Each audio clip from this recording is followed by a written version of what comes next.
네, 이 시각 법원에서는 내란 방조 혐의 등으로 기소된 한덕수 전 국무총리의 결심 공판이 열리고 있습니다. 내란 혐의로 기소된 사건 중 처음으로 결심 공판이 열리는 만큼 특검의 구형에 이목이 쏠리고 있는데요. 오늘 결심 공판이 향후 다른 재판에 미칠 파장 포함해서 여러 가지 사건 사고 소식들 서정빈 변호사와 함께 짚어보겠습니다. 변호사님 어서 오세요. 네, 안녕하십니까? 네, 오늘 오전 10시에 한덕수 전 총리 결심 공판이 시작이 됐고 오후 2시에 재판이 재개될 예정인데 한 전 총리가 기소된 게 지난 8월 말이었습니다. 그 후부터 약 석 달 만에 결심 공판이 열린 건데 재판이 꽤 빠른 속도로 진행이 된 건가요? 네, 그렇습니다. 상당히 이제 속도전으로 진행이 됐고 이제 완료가 되고 있다라고 평가를 할 수가 있을 것 같습니다. 일단 지금 혐의 내용, 공소사실 내용 자체가 결국 내란과 관련된 그런 혐의들인데 이런 중대한 사안에서 3개월 만에 재판이 공판 절차가 완료가 된다라는 것은 다른 일반적인 사건과 비교를 하더라도 상당히 신속하다라고 볼 수가 있고 그 말은 결국 일단 특검 측에서 보자면 적어도 이 사건에 있어서는 증거 관계들에 대해서 상당히 촘촘하게 구상을 하고 진행을 해왔다라고 볼 수도 있고 또 한편으로는 재판부 입장에서도 이 사안을 봤을 때 이미 진행 초기부터 신속하게 이 결론을 낼 것이다라는 점을 상당히 좀 뚜렷하게 밝히고 왔기 때문에 빠르게 진행이 되지 않았나라는 생각이 듭니다. 또 한편으로는 이제 다른 내란 관련된 그런 국무위원들의 사건보다는 그래도 이제 한덕수 전 총리가 받고 있는 혐의 내용 자체가 그리 복잡하지 않기 때문에 그런 점 역시도 이 재판이 빨리 진행이 되는데 상당히 영향을 줬다 이렇게 보고 있습니다. 오늘이 결심 공판이니까 이제 검찰 구형이 나올 거고 재판부가 선고하는 그 선고 기일은 내년 1월 21일이나 28일로 예고를 한 상황인데 그렇게 되면 이 1심 선고 역시 내란 재판 중에 가장 먼저 나올 가능성이 현재로서는 큰 거죠. 네, 그렇습니다. 사실 내란 사건들 중에서 가장 기소가 늦게 된 그런 사건에 해당을 하는데 일단 선고 자체는 또 가장 빠르게 예정대로라면 진행이 될 것 같습니다. 그렇기 때문에 사실 상당히 주목을 하고 있는 부분이 이후에 이제 다른 내란 관련된 이 재판 역시도 이 먼저 선고되는 한덕수 전 총리의 재판 결과에 상당한 영향을 받지 않을까라는 점을 상당히 주목을 하고 있습니다. 특히 이제 가장 중요한 것 중에 하나가 결국 한덕수 전 총리의 공소사실에 대해서 유무죄를 판단할 때 전제가 돼야 될 것이 이 비상계엄에 대한 평가, 이것이 내란인가 아닌가 이 부분은 논리적으로 평가가 이루어질 수밖에 없는 부분이라고 보여집니다. 그렇기 때문에 여기서 이 비상계엄을 어떻게 성격 규정을 하는지 이 부분이 이 추후에 다른 사건에도 상당히 영향을 미칠 것이다. 이렇게 보여지기 때문에 많은 주목을 받고 있는 상황입니다. 오늘 결심 공판에서 나올 내란 특검팀의 구형 그리고 한 전 총리의 최후 진술에 관심이 쏠리는데 결심 공판은 통상 어떤 순서로 진행이 되나요?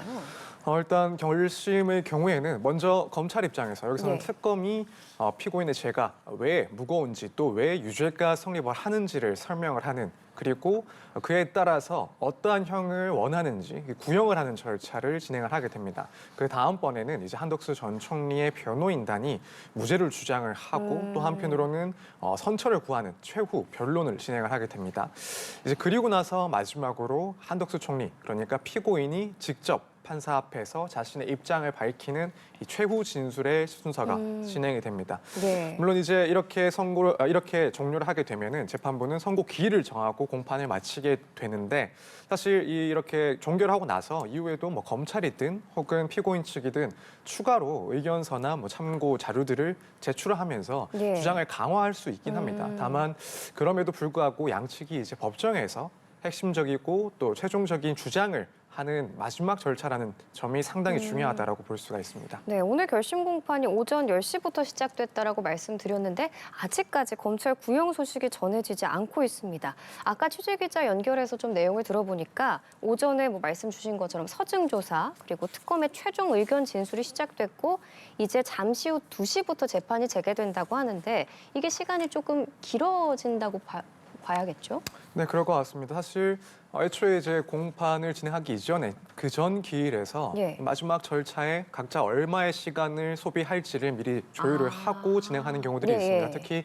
이 사건처럼 사안 자체가 중대하고 또 내용들이 어쨌든 상당히 다툴 부분들이 있는 경우에는 결국 마지막 공판에서 검찰 측 그리고 변호인 측에서 얼마의 시간을 소요할지를 정해놓고 진행을 하는 경우들이 종종 있는데 지금 한덕수 전 총리의 경우에도 마찬가지로 보입니다. 다만 이제 그 시간들이 판결이 정해져 있다 하더라도 거기에 구속받지는 않습니다.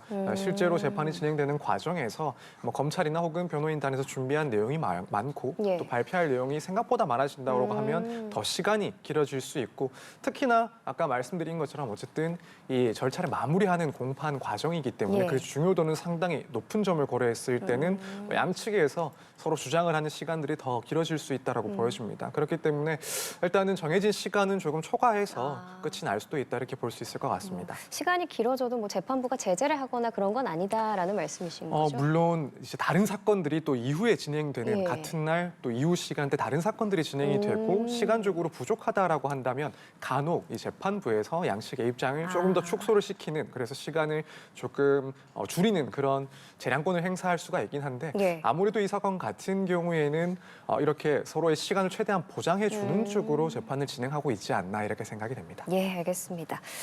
현재 한 전 총리가 맡고 있는 대표적인 혐의가 내란 방조 그리고 내란 중요 임무 종사 혐의인데 이 내란 중요 임무 종사 혐의는 뭐 사형이나 무기징역 선고도 가능할 만큼 굉장히 중형 가능성이 있는 거잖아요.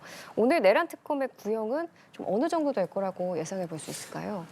사실 조금 예측하기 힘든 부분이긴 합니다. 왜냐하면 애초에 이제 특검에서 처음에 한덕수 전 총리에 대해서 공소를 제기한 내용이 내란 주요 임무 종사가 아니라 내란 방조였습니다. 그것만 있었나요? 네, 그렇습니다. 그러다가 이제 추후에 이제 공소장 변경을 통해서 이제 내란 주요 임무 종사로 내용을 조금 변경을 했기 때문에 예. 사실 구형 자체가 어떻게 될지는 조금 예측하기 어려운 부분이 있습니다. 일단 기존의 특검의 그런 공소 내용을 조금 고려를 해 본다면은 예. 아무래도 특검 입장에서는 적어도 다른 국무위원들 예컨대 뭐 박성재 전 법무부 장관이라든가 혹은 이상민 전 행안부 장관과 비교를 했을 때는 이 내란과 관련된 혐의가 비교적 덜하다, 경미하다 혹은 소극적이었다라는 판단을 했기 때문에 일단 방조 혐의로 공소를 제기하지 않았나 이런 생각을 하고 있습니다. 그렇다면은 결국 이 다른 국무위원들보다는 구형 자체가 조금 낮을 수가 있다. 그럼 애초에 내란 방조 혐의로 공소 제기를 했을 때 생각을 했던 그 구형에서 크게 벗어나지 않을 가능성이 있다라는 생각을 합니다. 예. 그렇게 따지자면 일단 뭐 최고형이 아무리 사형이나 무기징역이라고 하더라도 그 정도 수준의 구형에는 이르지 않을 것이다라고 보고 있고 그렇다면 결국 이 유기징역형 범위 안에서 구형을 하지 않을까 이 정도는 일단 개략적으로 추측을 할 수 있을 것 같은데 예. 이 부분은 조금 지켜봐야 될 부분인 것 같습니다. 예, 잠시 후에 재판이 재개될 텐데 특검에 이제 구형 소식 전해지면 바로 전해드리도록 하겠고요. 한덕수 전 총리는 윤 전 대통령에게 계엄 선포를 재고해달라는 취지로 말했다라고 주장을 하고 있습니다. 다만 위증 혐의, 헌법재판소에서 위증을 했다는 혐의에 대해서는 인정을 했는데 한 전 총리가 오늘 최후 진술에서는 어떤 점을 강조하게 될까요?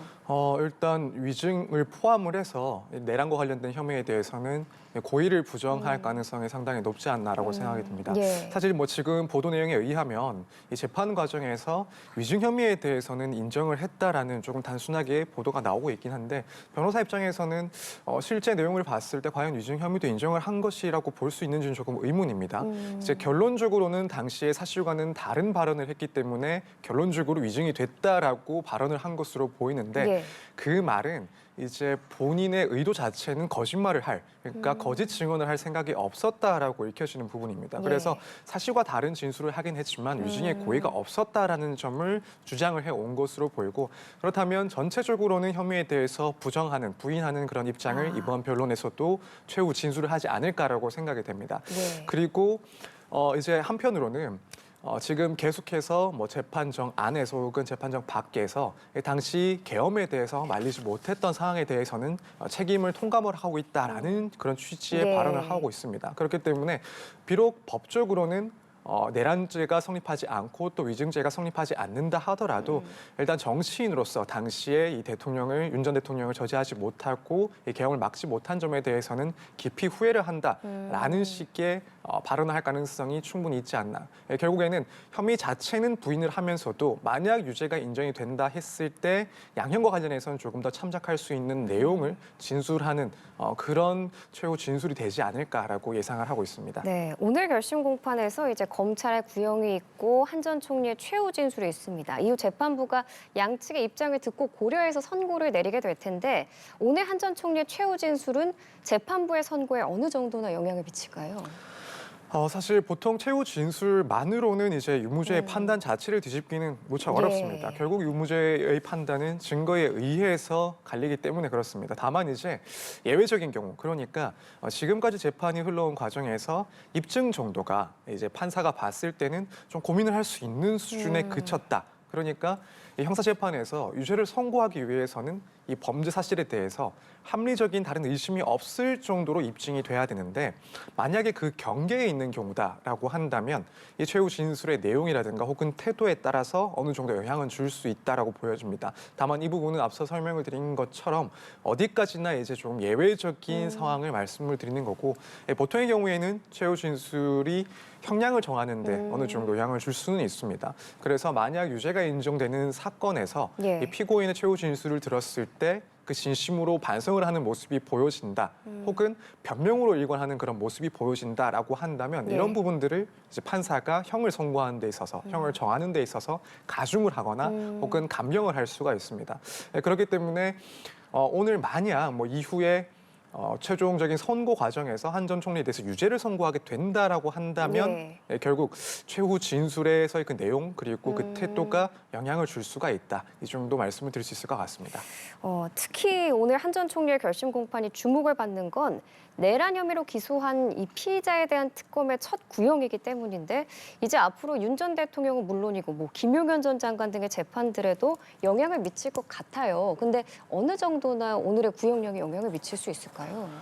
사실 오늘의 구형량도 물론 영향을 줄 겁니다. 네. 왜냐하면 지금 이 계엄과 관련해서 소극적이나마 관여가 됐고 또 이 중요한 임무에 종사했다라는 혐의로 재판을 받고 있는 상황이기 때문에 한 전 총리에 대한 구형을 봤을 때 이 다른 국무위원들, 그러니까 뭐 김용현 전 장관 혹은 이상민 그리고 박성재 전 장관 등에 대한 구형들은 그것보다 높을 것이다라고 충분히 예상을 할 수가 있고, 특히나 이제 우두머리 혐의를 받고 있는 윤 전 대통령에 대해서는 훨씬 더 높은 구형을 할 것이다라는 것은 충분히 짐작을 할 수가 있을 것 같습니다. 그래서 일단 특검의 구형은 이 정도로 영향을 줄 수 있을 것이다, 혹은 앞으로의 그런 구형을 조금 가늠해 볼 수 있다라고 생각이 되는데, 사실 그것보다 더 중요한 것은 결국에는 이제 한 전 총리의 이 재판 결과가 어떻게 나오는지, 이게 더 중요한 그런 내용이라고 보여집니다. 앞서 설명을 해주신 것처럼 네. 이제 한 전 총리의 재판 그 선고가 가장 먼저 이루어질 것이고, 그렇게 되면은 결국 첫 번째로는 이 비상 계엄의 성격에 대해서 규정을 하게 될 겁니다. 그래서 이 계엄이 내란인지 내란이 아닌지 이 부분이 일단 선결적으로 그리고 논리적으로는 판단이 될 내용이기 때문에 이제 여기에 관련된 뭐 윤 전 대통령을 포함한 다른 국무위원들의 사건에 있어서도 상당히 영향을 줄 수 있는 그런 내용입니다. 그리고 구체적으로 이제 한 전 총리에 대한 판결이 어떻게 나오느냐에 따라서 영향을 받는 국무위원들도 조금 달라지지 않을까라고 보여집니다. 이제 만약 한 전 총리가 유죄를 선고를 받는다. 예. 그러면은 이제 다른 국무위원들 같은 경우에는 한 전 총리보다 적극적으로 이 계엄에 관여를 했다라는 내용으로 공소가 제기가 됐기 때문에 아무래도 이 다른 국무위원들, 특히 이제 전 법무부 장관, 전 행안부 장관 같은 경우에는 혐의가 인정될 가능성이 훨씬 더 높아진다라고 평가를 할 수가 있을 것 같습니다. 근데 만약에 한 전 총리가 무죄가 선고가 된다. 그리고 특히나 그 무죄를 선고하는 이유 중에 하나가 예를 들어 당시 비상계엄 당시에 그 법적인 평가를 하기가 상당히 힘들었다라는 이유로 고의가 없어서 무죄가 선고가 된다라고 한다면, 지금 뭐 박성재 전 법무부 장관 같은 경우에는 이 비상계엄의 적법성에 대해서 판단을 하지 못했다라는 취지로 변론을 하고 있는 상황이기 때문에 거기에 영향을 또 줄 수가 있다라고 보여집니다. 그래서 일단 뭐 앞서 설명을 드린 구형도 향후에 다른 국무위원들에 대한 그런 재판에서의 구형을 조금 예측해 볼 수 있는 지점이긴 한데, 결국에는 이 선고 내용에 따라서 다른 국무위원들 그리고 윤 전 대통령에 대한 판단도 충분히 좀 가늠을 해볼 수 있는 내용이 될 것이다, 이렇게 예상이 됩니다. 더 중요한 건 1심 재판부의 선고다. 네, 그렇습니다. 알겠습니다. 사실 이 시간쯤이면 한 전 총리의 구형령이 나오지 않았을까 예상을 했었는데 아직 나오지 않고 있습니다. 중간에 대담 진행하다 속보 전해지면 바로 전해드리겠고요. 다음 소식 이어가겠습니다. 오늘 오전에 전해진 노웅래 전 의원의 무죄 선고 소식인데요. 노 전 의원이 재판에 넘겨진 게 2023년 3월이었는데 2년 8개월 만에 1심 선고가 내려진 겁니다. 노 전 의원이 그동안 받아왔던 혐의부터 짚어볼까요? 네, 2020년경에 이제 사업가 박모 씨로부터 총 5차례에 걸쳐서 6천만 원 상당의 이제 불법적인 그런 정치 자금 혹은 뇌물을 받은 혐의로 기소가 됐었습니다. 예. 당시에 이 돈을 받은 그 대가로 물류센터의 인허가 알선이라든가 혹은 태양광 사업의 편의 제공 또 공공기관 임원의 인사 청탁 등을 이제 명목으로 삼았다라는 내용이고요. 뭐 수사 과정에서 압수수색을 하면서 또 현금 문치가 발견이 돼서 큰 파장이 또 있었던 그런 사건이었습니다. 네. 그런데 오늘 오전에 열린 1심 선고 공판에서 재판부가 무죄를 선고했어요. 특히 공소 사실에 대해서 증명력이 높다고 볼 수 없다라고 설명했는데 이 증명력이 높다고 볼 수 없다. 증거가 부족하다 이런 의미로 해석하면 될까요? 네, 그렇게 해석하시면 될 것 같습니다. 일단 혐의를 입증하기 위해서 제출된 그 증거들이 그 증거들만으로는 입증이 불가능하다, 입증하기에는 부족하다라는 말이 이제 증명력이 부족하다라는 그런 표현으로 쓰여진 겁니다. 예. 그래서 핵심적인 것은 결국 돈을 주고 받았다라는 그 증거가 없다라는 걸로 보이는데 일단 뇌물 사건에서는 당연히 돈을 줬다라고 자백을 하는 사람의 진술이 상당히 중요합니다. 그런데 이러한 증거는 있지만 재판부 입장에서는 그 박 씨의 진술에 일관성이 없고 또 신빙성이 상당히 낮다라고 판단을 한 것으로 보입니다. 이제 그것뿐만 아니라 증거가 부족하다라는 다른 이제 내용은 예. 이 진술 말고도 사실 객관적인 다른 증거들이 추가로 제출된 것으로 보이고 특히나 이제 전자정보가 제출된 것으로 보입니다. 예. 이제 이 부분은 이 박모 씨의 부인의 휴대전화에서 확인된 확보가 된 그런 전자 증거 그 중에서도 결국 이 사건과 관련된 증거가 제출된 것으로 보이는데 그 증거들 같은 경우에는 이제 위법하게 수집된 증거로서 증거 능력이 없다라는 판단을 했습니다. 그렇기 때문에 결국에는 평가할 수 있는 다른 객관적인 증거가 없다라는 점까지 종합을 해서 결국 이 공소 사실에 대해서는 증명력이 높다고 볼 수 없다라는 이유로 무죄를 선고한 사안입니다. 그러니까 재판부가 검찰이 제출한 증거를 대부분 인정하지 않은 건데 앞서서 검찰은 노 전 의원에게 징역 4년에 벌금 2억 그리고 추징금 5천만 원을 선고해달라고 했잖아요. 법원의 판단과 너무 크게 다른 거 아닌가요? 이건? 네, 그렇습니다. 일단 여기서 가장 크게 이 유무죄 판단, 검찰과 또 법원의 판단이 달라졌던 부분은 결국에는 이 증거를 수집한 그 절차에 대한 위법성의 인식이 차이가 있었기 때문에 그런 것 같습니다. 일단 수사기관에서는 당시에 이제 박모 씨의 와이프 부인으로부터 예. 휴대전화를 압수를 해서 이제 별건에 대해서 압수수색을 진행을 하던 중에 이 건과 관련된 증거를 발견한 것으로 보입니다. 이제 문제는 여기서 즉각적으로 해당 건에 대한 압수수색 절차는 멈추고 추가로 2차 영장을 발부받아서 다시 내용을 진행을 해야 되는데 이 점을 간과를 하고 영장을 계속해서 집행해 나갔던 것으로 보입니다. 재판부에서는 이 점을 특히나 문제를 삼았고 이 추가로 압수수색 영장을 발부받았어야 되고 또 예. 그 전까지는 이 추가적인 수색은 멈췄어야 됨에도 불구하고 이 부분은 누락했다라는 평가를 했습니다. 특히나 이제 이런 휴대전화나 혹은 전자기기에 저장돼 있는 전자 정보들을 압수하는 데 있어서는 법원에서는 워낙 은밀한 그리고 내적인 그런 정보들이 포함될 수 있기 때문에 이 압수수색 영장 발부를 상당히 중요하게 봅니다. 영장주의 원칙을 위반하지 않도록 그 준수를 상당히 해야 되도록 그렇게 엄격하게 판단을 하고 있는 상황이기 때문에 법원에서는 이런 절차상의 문제를 들어서 여기서 수집된 증거의 증거 능력, 그러니까 증거로서의 그런 자격을 부인을 해버렸고 따라서 이제 다른 증거들을 통해서는 혐의를 입증할 수가 없다라는 판단을 했습니다. 결국에는 이 수사 과정에서 압수수색 절차에 대한 그런 오류, 여기에 대한 판단이 서로 달랐기 때문에 이런 다른 결과가 나왔다 이렇게 볼 수가 있습니다. 예, 이제 그럼 검찰의 항소 가능성이 남아 있는데 지금 검찰의 증거들이 대부분 인정되지 않는 상황에서 항소를 할 경우에 그 판단을 뒤집기 위해서는 추가 증거들, 그러니까 인정받을 수 있는 증거들이 필요하겠죠. 네, 그렇습니다. 보통 이런 경우에는 예컨대 압수수색을 실제로 진행을 했던 수사기관의 담당자에 대해서 뭐 증인 신청을 한다거나 혹은 1심에서 증인 신문을 했다라고 한다면 뭐 2차 항소심에서도 다시 한번 증인 신문을 통해서 당시에 이제 압수수색 과정이 적법했음을 주장해야 되는 그런 사안입니다. 예. 그래서 이런 점들이 이제 항소심으로 이어진다라고 한다면 검찰에서 신경을 써서 입증을 해야 될 부분으로 보이긴 하는데 다만 이제 개인적으로는 정말 이제 항소를 할지 여부에 대해서는 사실 과거의 사례들이 비춰봤을 때는 이런 사건에서 무죄를 선고를 하게 되면 예. 뭐 거의 자동적이라고 해도 설명이 뭐 그렇죠. 부족하지 않을 만큼 당연히 항소를 하는 그런 구형량이랑 사안들이었습니다. 차이가 많이 나요. 네, 그렇습니다. 아예 유죄가 아니라 무죄를 판단을 받았으니까 당연히 이제 항소를 하는 것이 보통의 모습이었는데 네. 다만 이제 최근에는 정부 기조가 이제 무죄가 나온 사건에 대해서 항소를 무조건적으로 하는 점을 상당히 좀 자제를 해야 된다 혹은 신중해야 된다라는 입장이다 보니까 과연 이 사건에서 특히나 이 증거를 수집하는 과정에서 위법한 절차가 있었다라고 1심에서 판단한 이 사건에 대해서는 이제 기존과는 조금 다른 검토를 하게 될지 이 부분은 조금 지켜볼 문제가 아닌가라고 생각을 하고 있습니다. 네, 알겠습니다. 이 사건에서 검찰의 항소 여부도 지켜보도록 하겠습니다. 다음으로 가죠. 다음은 무려 120억 원을 빼낸 스미싱 조직 국내 총책이 검거가 됐다는 소식인데 이들이 뭐 청첩장이나 부고장, 뭐 과태료 고지서 등을 이용해서 사람들 돈을 빼낸 거예요. 국내 최대 규모의 스미싱 조직이었다고요? 네, 그렇습니다.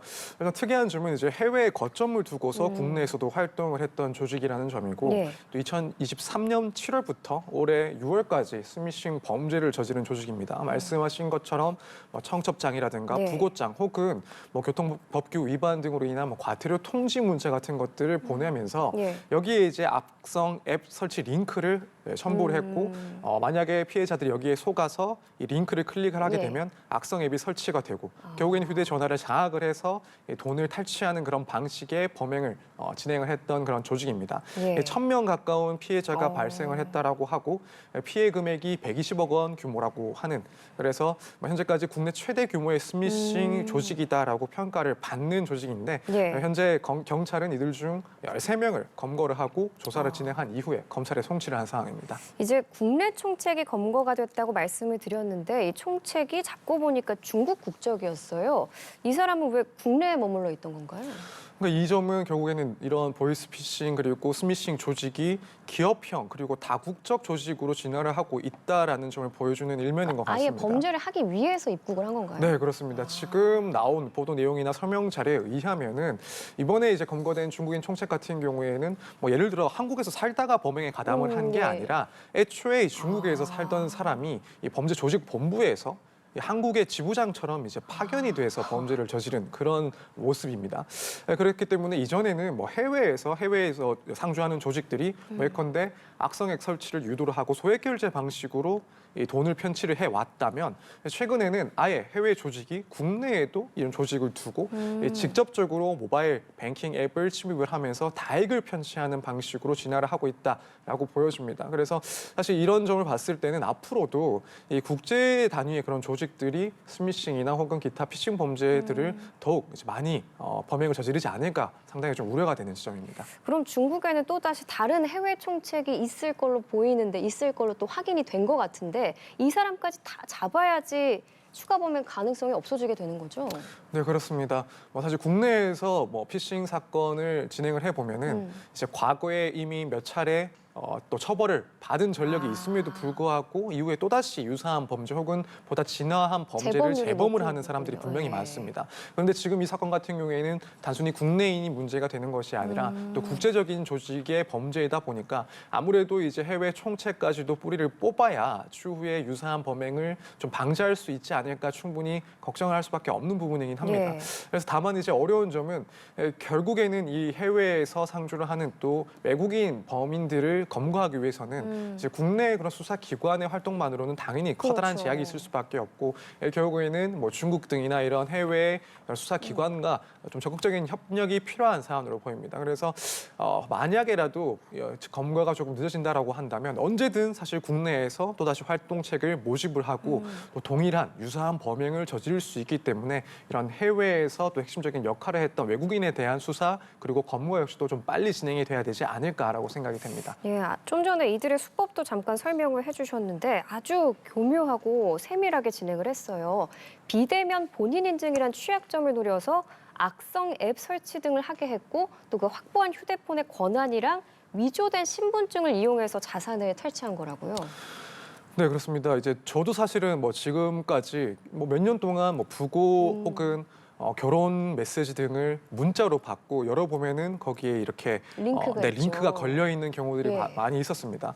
이제 이런 방식으로 악성 앱 설치를 유도를 했는데 특히 이제 또 주목할 부분은 뭐 우리가 예전에는 뭐 금융기관에서 내 계좌를 개설하기 위해서는 직접 방문이 네. 사실 원칙이었지만 이제는 내가 신분증 사진을 찍어서 그것을 송부를 하면은 곧바로 맞습니다. 계좌를 개설할 예. 수 있는 그러니까 상당히 간이한 방식으로 나의 그런 금융 계좌를 개설할 수 있는 그런 방식이 발달해 왔습니다. 그런데 이들은 이렇게 편취를 이렇게 장악을 한 휴대전화에 저장되어 있는 정보, 그러니까 내 사진 혹은 나의 신분증 사진 등을 조합을 해서 가짜 신분증을 위주로 하고 이걸 통해서 뭐 새로운 알뜰폰을 개설을 한다든가 또 거기에 새로운 은행 어플을 설치를 하고 또 기존의 비밀번호를 변경을 해서 앱을 이용한다는 그런 상당히 이제 발달된 진화된 그런 수법으로 범행을 진행해 왔기 때문에 사실 뭐 저처럼 우리처럼 이제 뭐 젊은 세대야 이런 점들에 대해서 지각을 하고 있다 하더라도 예. 조금 더 나이가 있으신 분들은 사실 전혀 범행을 당하는지도 맞습니다. 모르고 피해를 입게 되는 그런 사례들이 많았던 것 아닌가 이렇게 생각이 됩니다. 그러니까 그 부분이요. 현재 확인된 피해자가 1,000명 이상인데 피해자 대부분이 50대 이상이더라고요. 이런 스미싱 문자에 좀 당하지 않으려면 어떤 점을 꼭 기억해야 될까요?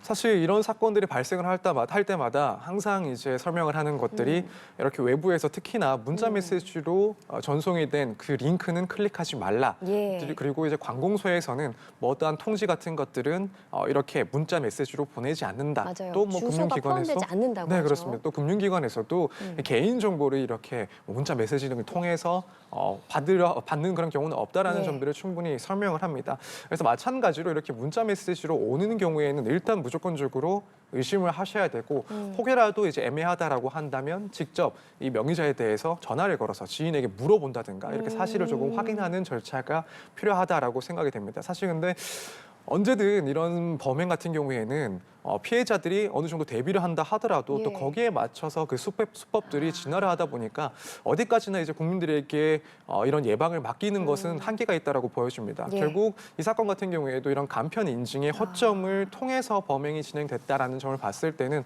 이런 우리나라 정부 기관뿐만 아니라 금융기관과의 협조를 통해서 이런 보다 허점을 좀 메꿀 수 있는 그리고 피해를 방지할 수 있는 그런 시스템을 마련하는 것이 결국에는 가장 중요하지 않을까 이렇게 생각이 됩니다. 예. 그리고 일단 개인 차원에서는 링크 주소가 포함되어 있는 문자 웬만하면 클릭을 안 하는 게 좋을 것 같습니다. 네, 다음 소식도 살펴보겠습니다. 좀 씁쓸한 내용인데 한때 유명한 영웅으로 평가를 받았던 경찰관이 음주운전 사고를 낸 거예요. 어떤 인물인가요? 네, 일단 영화 범죄도시에서 또 인기가 있었던 예. 이 마동석 배우가 연기했던 그 주인공 형사의 실제 이제 모델이라고 예. 알려진 인물입니다. 과거에 이제 강력계 형사로 근무를 하면서 또 조직 폭력배들을 일망타진하기도 하는 등 여러 굵직한 공을 세워서 특징까지 했다라고 하고 뭐 TV에도 출연을 해서 예. 그 호탕한 모습 때문에 뭐 사람들한테서 또 인기를 얻기도 했었는데 사실 이 경찰이 결국에는 음주운전을 저질렀다는 점에서 뭐 국민들 입장에서도 상당히 더 큰 충격이 아닌가. 예. 매우 이제 정의로운 그런 인물로 알고 있었는데 이렇게 실망스러운 범죄를 저질렀다는 점이 상당히 좀 큰 충격이 아닌가라고 생각이 됩니다. 예, 좀 배신감을 느끼시는 분들도 많을 것 같은데 이 경찰이 강남 세브란스 병원 인근에서 음주운전을 하다 사고를 낸 혐의를 받고 있습니다. 다행히 인명피해는 없었는데 경찰이었잖아요. 좀 가중처벌될 가능성은 없나요?